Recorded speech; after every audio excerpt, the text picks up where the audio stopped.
Mark, good evening, brother. Listen, I'm glad to meet you. I am glad to meet you.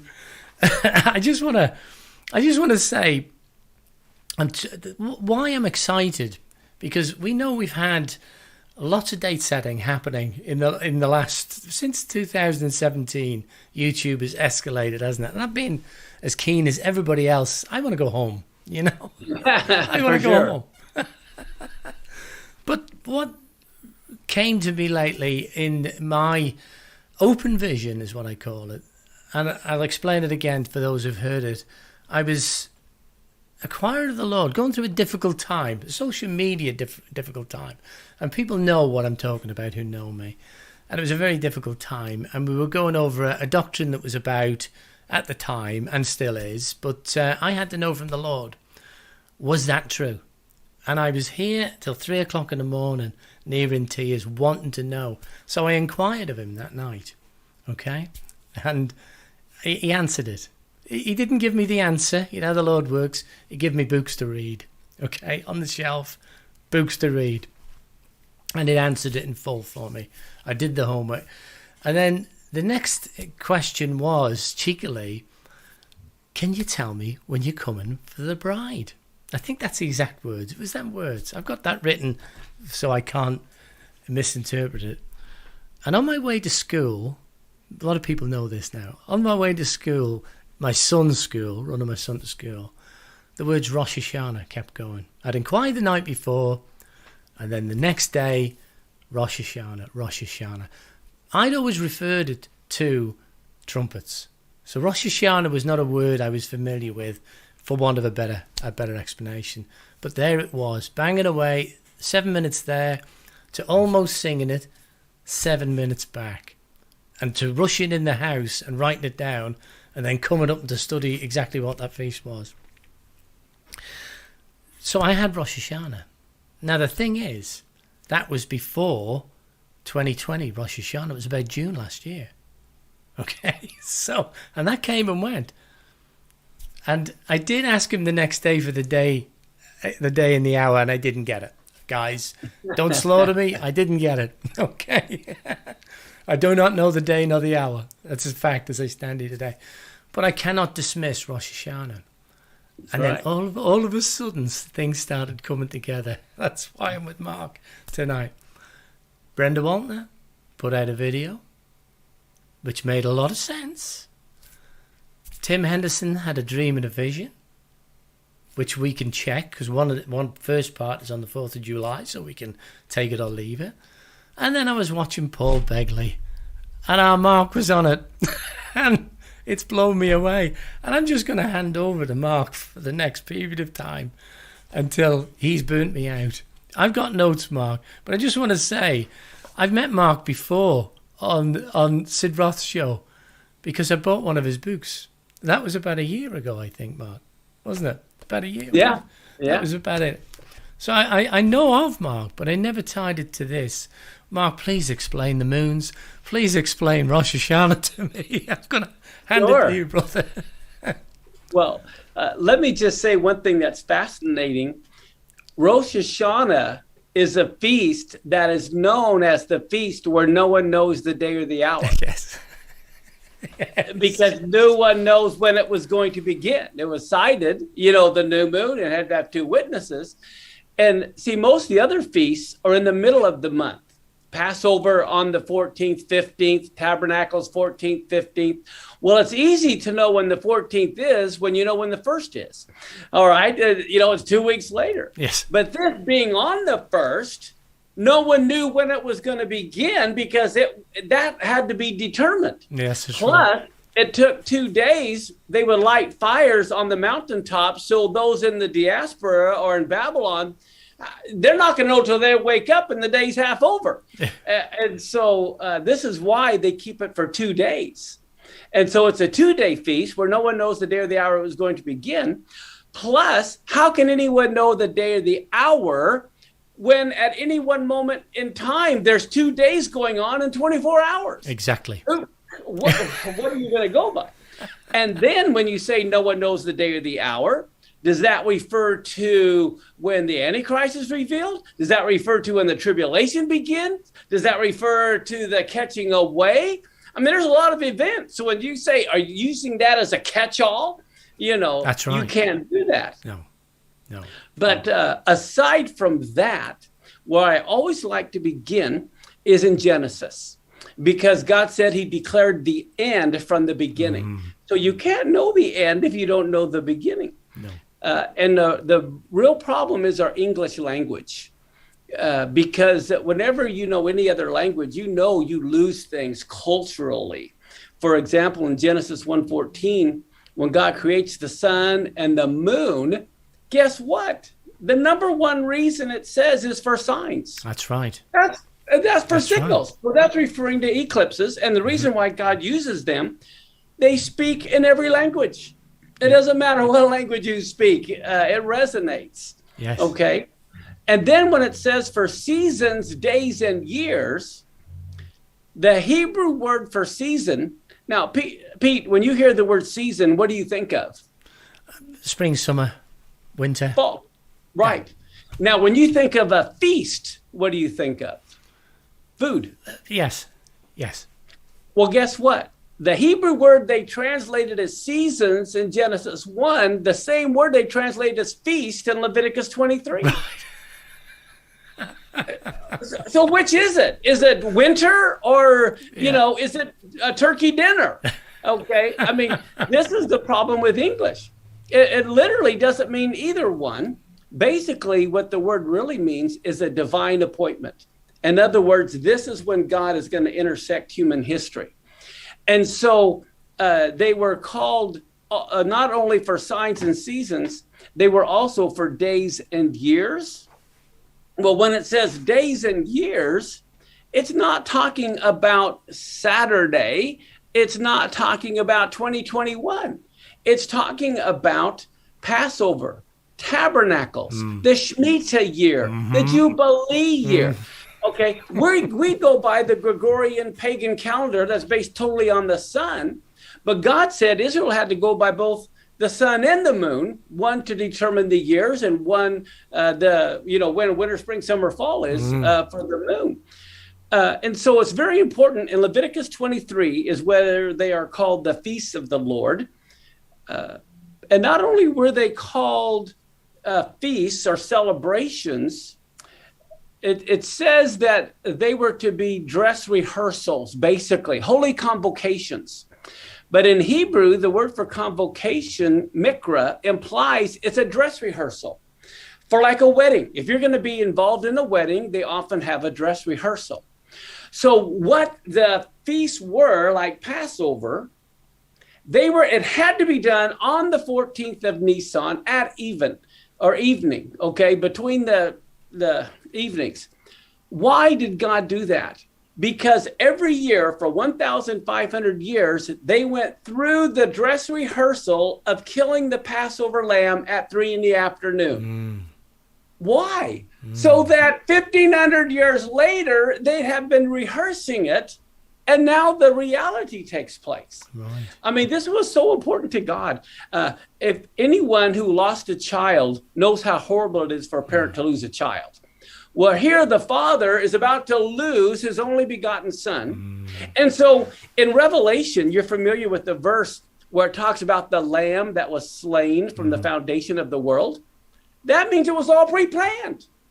God had already planned. God says, I'm going to determine what day my son is going to die. I'm going to determine what time he's going to die, where he's going to die. And not only that, I'm going to determine what songs will be sung at his funeral. Yeah. This is why he had King David 1,000 years before write the funeral hymn that was going to be sung when Messiah was on the cross. Yeah. I mean, this is incredible. And so here, King David, the song, do you remember in the Gospels where at the Last Supper, it says they sang a hymn and went over to the Mount of Olives? Do you know the words to the song? No. Yes, you do. It's Psalms 118. Psalms 118 is the last hymn they sung at every Passover for the last 3,000 years. I've got to make notes, brother. Hang on. Carry on. Okay. So or 1500, let me see, no, about 3,000 years. King David wrote Psalms 118. Yeah. And so what song are they singing? At the Last Supper, right before he was betrayed, he sang song. They were singing 118. That was the last hymn. Right before he was betrayed and rejected, what are the words of Psalm 118? This is the stone the builders have rejected. It's now become the headstone of the corner. This is what they sang before he was betrayed. Now, they sing Psalms 113 through Psalms 118. That was their hymn book. That was their hymn book. Right. And so every feast day, Passover, Sukkot, they always sing what's called the Hallel, but we get Hallelujah from, which is Psalm 113 through Psalm 118. And so what happens here if you go to the Gospel of Mark, it says Yeshua was bound to the cross the third hour of the day. Mm-hmm. That's 9 in the morning. Mm-hmm. Okay. 9 in the morning is the time of the morning sacrifice. At the very moment they're binding Yeshua to the cross, they're binding the Passover lamb to the horns of the altar. They're going to slay at 3. Yeah. And they're singing Psalm 118, which finishes with, what does Yeshua hear everyone singing while they're binding him to the cross? He's hearing them sing Psalm 118, which concludes with, bind the sacrifice with cords, even to the horns of the altar. That's what they're singing while they're binding him to the cross. Amazing. You remember the Lord said, if I be lifted up, I'll draw all men unto me. Mm. Remember that? Mm-hmm. Okay. Well, they sing the Hallel, Psalm 113 through Psalm 118. Oh, I thought I had turned that off. At 9 at the time of the morning sacrifice, at noon, and then at 3 at the time of the evening sacrifice. So when the Messiah, it's now noon. The lights go out. It's pitch black. You can't see anything. Everyone's kind of trembling as they're singing because all of a sudden the lights go out, but they have the song memorized. Mm. What does Yeshua hear everyone singing while he is up on the cross? Psalm 118. Mm. And it says, the right hand of the Lord is being lifted up. The right hand of the Lord is being exalted. Wow. That's what's going on. And then at 3 in the afternoon, it says that he died the 9th hour, which is 3 in the afternoon, which is the very moment they slay the Passover lamb for the nation. So here they slay the Passover lamb for the nation, and the Passover lamb on the cross says, now it is finished, when he passes away. Mm-hmm. So all of this was a dress rehearsal that they had been going through. Wow. And so that's why Passover is to be kept on Passover. The problem with much of Christianity, we're on the solar calendar. We'll celebrate the resurrection a month before he dies. Oh. It's just crazy. We're on the wrong calendar. Yeah. But so here Messiah, as remember, the feasts were dress rehearsals. That's why he died on Passover. He was buried on unleavened bread. He rose on the Feast of First Fruits that's mentioned in Leviticus 23 as the first fruits of the resurrection. Mm-hmm. Okay, then after what's called the counting of the Omer, this is where Christians come up with Pentecost. They don't know the Jews were the first Pentecostals. The Jews have been keeping Pentecost for 1,500 years before the book of Acts. And to this day, the Jews still keep Pentecost, and most Pentecostals don't even know when it is. So this whole concept, and if you remember, what did Peter say on the Feast of Shavuot, or weeks? He said, these guys aren't drunk. It's the 3rd hour of the day. That's 9 in the morning, time of the morning sacrifice. So that's why it says in Acts, there were Jews from every nation there. They had to be there. In Deuteronomy 16:16, it says all of Israel 3 times a year had to be in Jerusalem: Passover, Pentecost, and Tabernacles. And so now here's the thing, Pete, do you believe the Lord is the same yesterday, today, and forever? Yes. Okay. If he fulfilled the spring feast to the day of his first coming, he'll fulfill the fall feast to the day of his second coming. Mm. And the next feast to be fulfilled is Rosh Hashanah. He's going to fulfill them in order. Rosh Hashanah has to be fulfilled, which is known as the Feast of Trumpets. You ever heard of trumpets in the book of Revelation? Hello. And then the Feast of Yom Kippur. Yom Kippur service, if you understand it, is all over the book of Revelation. Everyone wears white at every synagogue. Everyone comes in white. And so, and the Ark of the Covenant is seen in Revelation. That's only seen on Yom Kippur. Okay. And then the last feast, the Feast of Tabernacles, God tabernacles with man again for the 1,000-year reign. And so once you understand the culture and the language, everything in Revelation opens up and you have a whole new understanding. But the next feast to be fulfilled is the Feast of Rosh Hashanah. On Rosh Hashanah. Yes.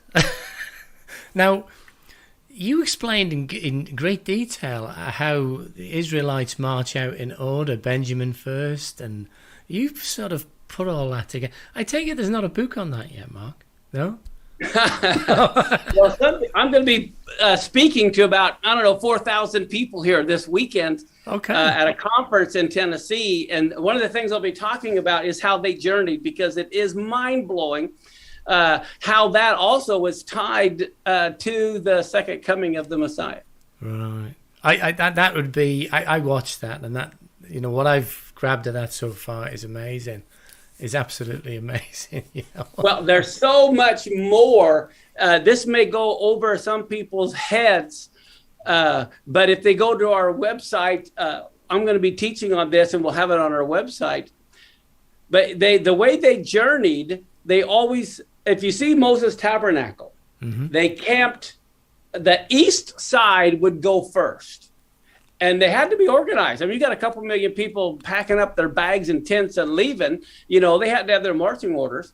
And so then the south side would go, and then the western side, and then the north would be the ones to wrap up their journeys as they go. Well, what is so fascinating is Judah led the east. So actually, Judah would go first. Right. Okay, and then you'd have Issachar and Zebulun. They were the other two tribes on the east. Well, that's Leah's kids. So if you think in terms of mother, you have four mothers. You've got Rachel, and Rachel's kids were on the west. Leah's had 6 kids, so hers were on the east and the south. And then on one of the south and the north were the handmaids, Bilhah and Zilpah, their kids. Well, what's fascinating, I'm sure you're familiar with the book of Ezekiel, where the 2 sticks come together, Judah and Ephraim. Okay, well, here's what's amazing. These lunar solar eclipses that are coming in the middle of the next Shemitah cycle, which reminds me of something else. Now, you're familiar with Daniel's 70 weeks. And there's 1 week left, right? Yes. Of 7 years, not 14, 7 years. Yes. Okay. There's 1 week left of 7 years. But guess what? Daniel was Jewish, right? Of course he was Jewish. Yeah. When he's writing, the whole reason they went into Babylon for 70 years was because they did not keep the 7th year of the 7-year Shemitah cycle. Okay? Yeah. Well, that 1 week that is left is a Shemitah week. Therefore, the tribulation cannot start any day or any year. The first year of the tribulation has to begin the first year of a Shemitah cycle. Yes. So where are we now? This Rosh Hashanah begins the 7th year of a Shemitah cycle. And the way you know that, and some people argue with me that I'm off a year, just look at the math. If the Hebrew year is divisible by 7, it's a 7th year. This isn't difficult. It's not rocket science. Okay. So we're in the 7th year starting this Rosh Hashanah, which means next Rosh Hashanah begins the 7-year new cycle. Wow. And what this means is if the tribulation, now I'm not saying the date of the Lord's return, I'm telling you the tribulation has to begin because Daniel 70 weeks, he's Jewish. This is a Shemitah week, the first year of a Shemitah cycle. So Rosh Hashanah of 2022 begins the first year of the next Shemitah cycle. If the tribulation does not start next year, it cannot start until 2029 or 2036. Oh, we can't wait that long. Are you following me? Yes, completely. Yeah, we can't wait that long, brother. We've got to get this. Got to be. Well, that's why I really believe we are so close. Yeah. And that's why I put parameters. I've in my coming up conference I'll be speaking at. Every single one of us are born with a broken compass. We don't know directions. It's not in man to direct his steps. Yeah. We're born broken. Yeah. We need the Bible. We need the Lord to find our direction in life. Agreed? Agreed. Yeah. The other thing where we inherit is a broken watch. We don't know what time it is. No. I could agree with that. So God has given us divine hidden secrets so we can know what time it is. Okay? Okay. Now, I don't have time to go into all of this, but no. I kind of go through the calendars and my topic of where we're at, where we got our calendars from and all this kind of thing, both the biblical calendar as well as the Gregorian calendar. But here's what we do know. There are some north stars. You know, if you're out on the ocean and your compass is broke, you need a navigational fix. Where do you look? Stars. The North Star. Yeah. The stars. Yeah. Okay. And if you have a broken watch and you don't know what time it is, what do you look? Look at the sun and the moon. Is it daylight or dark? Is the sun setting or not? God has trained us. They had no watch or compass, did they? And so here's the thing. If we want to know where we're at, we got to look to the heavens, the sun, the moon, and the stars. That's what God created them for. Yes. So, hello. Okay, so with that said, if you go to Luke, it talks about how Yeshua was born in the 15th year of Tiberius Caesar. Yeah. Okay. You can look historically. It was 14 AD when he was the 15th year. Okay. Well, guess what? A day with the Lord is as 1,000 years, right? Yeah. Okay. So if he began his reign as 14 AD, his 15th year would be 29 AD. 14 plus 15 is 29. Mm-hmm. Okay. Now, what we do know about 29 AD, that is about when Yeshua starts his ministry. Okay, also. Yeah. Well, what's amazing, you add 2,000 years, that takes you to 2029. Yeah. Now, when did Yeshua die? He died about, 30 AD is when he died. Okay, well, guess what? If you go to Hosea, chapter 5 and 6, it talks about his death. It prophesies. I don't know if you've ever seen this verse, but it talks about, I will tear Ephraim and Judah. I will go and return to my place. After 2 days, I will revive them. And the third day, I will live in their sight. Okay? Yeah. That refers to the millennial reign. A day with the Lord is 1,000 years. Mm-hmm. Well, again, he died in 30 AD. You add 2 days or 2,000 years, that's 2030 AD. Again, 29, 2030, both based upon his birth and his death, all point to that would be the culmination. You subtract 7 years, that puts you at 2022, which is Rosh Hashanah of next year as well.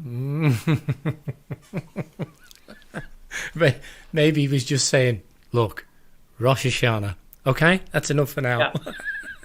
Well, when you understand the Feast of Rosh Hashanah, for example, in Thessalonians 4, 16 and 17, it talks about how the Lord himself will descend from heaven with a shout. Mm-hmm. Well, guess what? The Hebrew word for shout is teruah. And the Hebrew word is Yom Teruah. That's the name of the feast, Rosh Hashanah in Hebrew. It's known as Yom Teruah, or the day of the shout. Right. That's what it's known as. And what do they do? And it goes on and it says, with the trump of God, or the shofar. Well, that's the feast. That's what Rosh Hashanah is, the blowing of the shofar. You couldn't. And when Paul says at the last trump, every year they blow the shofar 100 times. And the last blast is known as the last trump. And that's what he mentions at the last trump. I mean, everything points to Rosh Hashanah as far as when the tribulation will begin.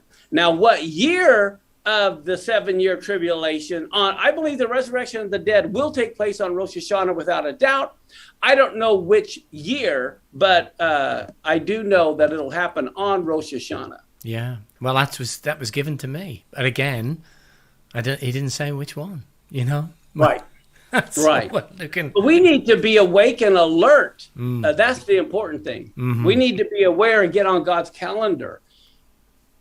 Yeah, I mean, this is probably the biggest part of what I do. This is what the channel's really about. Not getting into hype, not into getting sensationalism, but keeping lamps lit, keeping people aware. You know, we've got a fantastic team on the server, Discord server. And we'll not leave without getting your website, because I haven't been to your website yet. I will be after this. But, you know, the team is, as I say, 14 ministries, which churches should be having ministries. We should be doing the Lord's work. So my channel is sometimes not popular because I simply want to do what the Lord wants us to do, isn't it? You know. But at the same time, I, like everybody, I want to go. I want to go home. I don't want to die. I want to get there and say, how did you get here? Oh, raptured. Okay. I want to be in that number. Okay. But, you know, putting it together, as I say to everybody, do subscribe to El Shaddai Ministries channel. Just look for Mark Biltz. You'll get him on YouTube. And I'll be keeping you updated on Mark's. I'll sneak your videos, brother, and keep people updated on what Mark is up to, because this is interesting. We do not know the day nor the hour. Is that right, brother? We do not know the day nor the hour. I don't think we could, because there's 2 different days and 24 hours on any one day anyway. And we're not even sure whether it's this Rosh Hashanah. It certainly wasn't last one. And I've got to say that because it came before last year's Rosh Hashanah, you know, and it was clear. I cannot put that away now. I cannot put an obvious vision like that away. I've had maybe one clearer one in my life, but that was the second best. And I've got to run with that regardless of what anybody says. And I hope it isn't 2029. Yeah. Mark, it's an absolute pleasure. We'll have to do this again sometime, brother, when you've got a chance. Hey, thank you. And keep in touch. It's El Shaddai Ministries on YouTube. Please subscribe to his channel. Your videos will be posted in the server, brother, as well. And what's your website? ESM.us. ESM.us. Okay, I'll put that in the description. Mark's channel will be in the description. And brothers and sisters, I'm just going to leave you. Thank you, Mark, for putting up with me. And it's just, just keep your lamps lit, guys. Keep doing the work, you know. Don't be sitting waiting for him to come. Don't be in the corner picking flowers when you should be in the field bringing in the harvest. Okay, so I'm going to leave you with, may God bless you, keep you, make his face to shine upon you, and be gracious to you. And God bless Mark and his ministry. God bless. Thank you. Bye.